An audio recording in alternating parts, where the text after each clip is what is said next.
You ask Tiger to calculate. This deals with linear inequalities with one unknown. The final result is y greater than 10. Let's solve it step by step. Group all y terms on the left side of the inequality. Subtract 5y from both sides.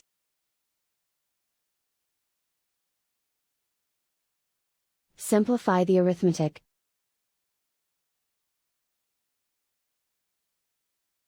Group like terms.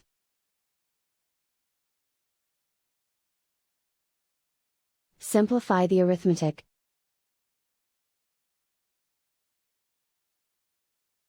Isolate the y. Divide both sides by 2.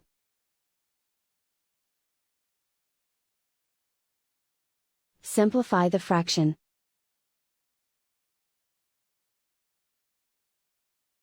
Find the greatest common factor of the numerator and denominator.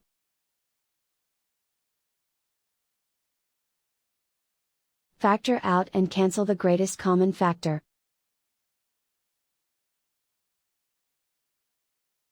Plot the solution on a coordinate grid. And so the final result is y greater than 10.